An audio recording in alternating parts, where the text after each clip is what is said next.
Welcome back to Unsportsmanlike Conduct. Right now, the Blue Steel are leading the Purple Panthers by a slim margin. It's 4-3, guys. But we've got some work to do. So let's get to our next topic. When superstar athletes get their superstar contracts, they tend to get themselves into some superstar trouble. We've seen everything from gunshot wounds to nude pics. But which off-the-field incident is the oddest? Who's starting this one off, guys? Over here, we got Ryan Flyder. Which is the weirdest off-the-field incident you got? Well, I'm going to go with Jeff Kent, former NL MVP, San Francisco Giants second baseman. Now, Kent got a little bit of trouble when he decided to make up a little white lie. He said that he broke his wrist trying to wash his truck. Well, it came out a few days later that he was actually trying to pull wheelies on the highway in his motorcycle. Then he ended up breaking his wrist, and here's the most ironic part. He called a member of the Giants organization to go and pick up his damaged motorcycle. That's how they found out about it. It's like it's in his contract, but you can't ride your motorcycle because of that. That's pretty weird. Kent's kind of protect his contract. Let's come over here. There have been plenty of incidents, though, I think, where players have tried to hide the injuries they've had. Like when Kevin Brown punched the locker, he tried to say that it happened during the game. What I'm going to go with is actually a prank, and this is what I think is the best prank of all time. The Philadelphia Phillies, they told pitcher Kyle Kendrick that he had been traded to a team in Japan. And Kyle Kendrick was a young guy at the time. He was naive. He didn't know what was going on. He thought that that was actually possible, and he called his wife, and he told everybody he knew that he was going to have to go to Japan and start playing there. And he was distraught. The whole media was in on it, in the locker room, the whole team, and then they finally revealed that he wasn't going, and the look on his face. And the best part about it is that they told him he was traded for Kobayashi, who was a world champion hot dog eater. Well, you know, I can't believe hazing young guys is a very common thing in sports in general. I want to talk about something that infected an entire country. This is John Terry, the self-proclaimed pride of Chelsea. Now, he was named captain to the English World Cup team back when they had the World Cup in 2010. Now, this is John Terry with his lovely wife, Toni Poole. Isn't that a beautiful sight to see? Now, this is John Terry and his former teammate from Chelsea and the English World Cup team, Wayne Bridge. This is Wayne Bridge's wife, and John Terry had an affair with Wayne Bridge's wife. Now, what ended up happening because of this was he was demoted from being captain of the World Cup team.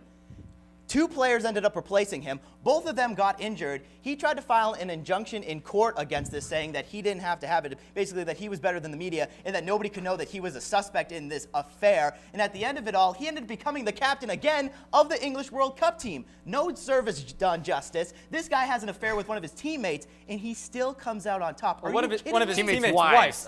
Well, he came out on top because he's infinitely better than Wayne Bridge. That has nothing to do with it. The guy thinks he runs everything in England. And your thing is on the field, by the way. I just want to throw that out there. I have a short story to tell. In 2005, the Philadelphia Phillies traded their second baseman Placido Polanco to the Detroit Tigers for reliever Uguet Urbina, who figured to be in the Phillies bullpen for years to come. Uguet Urbina that offseason was sentenced to 14 years in Venezuelan prison because he tied a group of people up in a circle, poured gasoline on them, and attempted to murder them with Alex, a machete. I have to wrap you there, but I'll tell you what, you walked off with the win because Uguet Urbina. Now listen to this, because Alex didn't get to finish the story. Unfortunately, we have to wrap. Uguet Urbina killed a man with a machete and then blamed it on It's about who brings the best argument, Ben. blamed it on his evil the guy didn't have time, you can't tell him that he got it right. That's a walk-off win. The points coming over here to the Blue Steel. They've taken a slim lead. It all comes down to the last topic of the season, guys. No, what it doesn't. Way to they end just the won. UC season than by looking back upon the best series in the last 5 years. Was it the Phillies and the Yankees, the Bruins and the Flyers, or how about the Celtics and the Lakers? Guys, what's been the best series in the last 5 years coming over here to the Blue Steel? I'm going to say the Bulls and the Celtics in the first round. I actually have a prop down here I can't reach. Maybe you can fetch that for me, Ben. But 7-game series between the 2-seed Celtics and the 7-seed Bulls in 2009. It was a young upstart team against an old veteran team. And I tried to watch this whole series, and I fell asleep a couple times, not because it was so boring, but because there was so much time with the ball in play. There were 7 overtimes total in the series.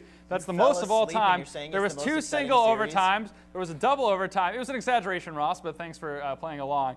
There was the one game where there was triple overtime. Ray Allen was just lights out, 51 points. Paul Pierce and Ben Gordon both fouled out, so that's 2 teams' clutch shooters that you might go to, aside from Allen in that case, were both out on the bench. So there was a lot of drama. I remember watching this in a college dining hall and being absolutely riveted despite all the fair weather fans around me.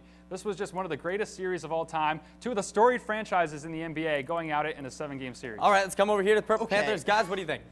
I don't know where Greg was going with that. He has the right idea. The Bulls-Celtics series was incredible, but you're hitting all the wrong points. The 2 biggest factors was the amount of games that went into overtime. And Ryan, if you don't mind taking it from here, all the overtime games. It was absolutely ridiculous. It was fantastic. Triple overtime, double overtime, 2 overtimes. Not to mention how close these games ended up being. Most of them were decided by 3 points or fewer. Not to mention the fact this is where Rajon Rondo and Derrick Rose emerged as leaders of these teams. Two of the youngest point guards, Derrick Rose won Rookie of the Year that year. It was amazing to watch these two battle off against each other. It made it only that much more historic when the Celtics went on to win the NBA championship. It was the perfect opening round playoff matchup. You could not script it better. These two guys emerging, point guard against point guard, it was fantastic. All right, we got to hear from Alex. Alex, do you agree with Greg? I'm going to breathe a little bit of fresh air here and go to hockey. Okay. Last year's Stanley Cup playoffs, when the Bruins were up 3-0 on the Flyers, came back from a 3-0 deficit and a 3-0 goal lead in game number 7. The Flyers won the series. Only the 3rd time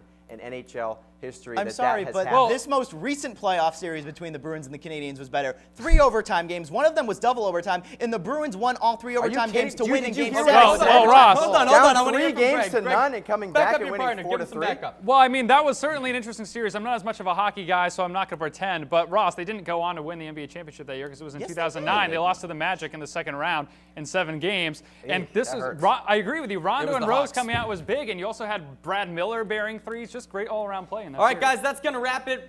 Greg, you kind of unveiled Ross there at the end. But, Ross, I still did like your point. That was the unveiling of Rajon Rondo and Derrick Rose, who were probably considered 2 of the top 3 point guards in the NBA right now. So Purple Panthers would get the points. Unfortunately, guys, it's too little, too late. Team Blue Steel are the champions, my friend. It's been a season of ups and downs, of tears and laughs, but Blue Steel come out above all. We're taking a quick break, but when we return, the Steel receive what is rightfully theirs.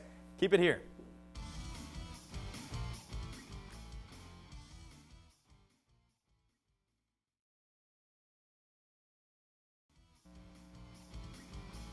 All right, guys, if you're just joining us, the Blue Steel have taken home this UC championship. Here to accept the Juice Trophy at this year's top 10 team is Captain Gregory Baroud. Greg, you've won the championship. Congratulations. How does it feel, my friend? It feels fantastic. This makes me a back-to-back champion. Alex Yo definitely stepped it up here. We both went with I went with a different hairstyle. He went with a somewhat offbeat jacket and shirt combination, and that led us to victory. All credit goes to the Purple Panthers.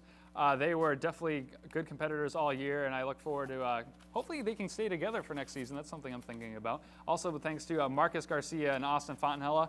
No thanks to Austin Fontanella for blowing that lightning around and making us have to do more work, but good work all season from them and everybody on UC. Alex, your first year on the show, you get to bring home the hardware. How's it feel, my friend? Oh, it's quite exciting. I couldn't have done it without Greg, and like I said, Marcus and Austin. We're excited for a season next year, and Ben, good job to you too as hosting. All right, guys, we also have a final piece of hardware to give out. The Dan Sardina Top Talent Award. This year's winner for consistent propage and mind-bending argument is Ryan Fleiter. Congratulations, Ryan. You get to hold this trophy as well. You just get to hold it for a little bit. Oh, there we go. I enjoy it. It was fun. All right, guys, unfortunately. I'll give it back, though. Congratulations, Blue Steel. We're out of time here on the UC. Thanks for putting up with all the madness all season long. Once again, congratulations to our champions, the Blue Steel. You've earned it, guys. We'll be back next season with more blood-boiling sports debates that will make you want to jump through your screen. Be sure to check us out online at eivtv.com for UC Extras, including interviews with today's winners and losers. Thanks again for tuning in. I'm Ben Barker. Take it easy.